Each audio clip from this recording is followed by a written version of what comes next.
வடிவேல் ஒரு படத்தில் சொல்லுவாருங்க, building strong basement வீக்குன்னு சொல்லிட்டு.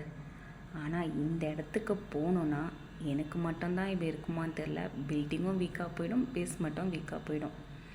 அந்த அளவுக்கு பயம் தட்டனா பார்த்துக்கோங்களேன். அது எந்த இடம்னு பார்த்தீங்கன்னா ஹாஸ்பிட்டல் தாங்க.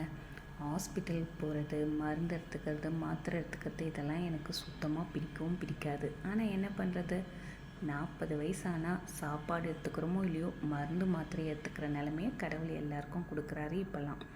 இந்த பழக்கம் எங்கேருந்து வந்ததுன்னா எங்கள் அப்பா கிட்டேருந்து தாங்க வந்தது. எங்கள் அப்பாவும் சரி அம்மாவும் சரி லேஸில் ஹாஸ்பிட்டல் போனோன்னா ரொம்ப கஷ்டப்படுவாங்க. என் அப்பா ஒரு பழமொழியை அடிக்கடிக்கு சொல்லுவாருங்க, பாணியனுக்கு கொடுத்தாலும் கொடுக்கலாம், வைத்தியனுக்கு கொடுக்கவே கூடாது பணத்தை அப்படின்னு சொல்லிட்டு போயிட்டாரு. ஆனால் இப்போ இருக்கிற காலகட்டத்தில் வைத்தியனுக்கு தான் அதிகமாக பணம் செலவாகுது, பாணியனுக்கு கொடுக்கறதுக்கு கூட யோசிக்க வேண்டியதாக இருக்குது. இந்த ஹாஸ்பிட்டலுக்கு லிஃப்ட்டும் கிடையாது, படிக்கட்டும் கிடையாது.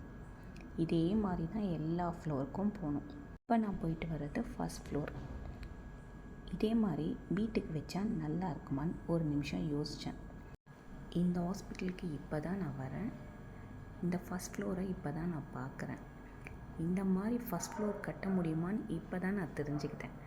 இதே கொஞ்ச நாளைக்கு முன்னாடி வந்து பார்த்துருந்தேன்னா என் வீட்டு படிக்கட்டும் இதே மாதிரி ஐடியா பண்ணியிருப்பேன்.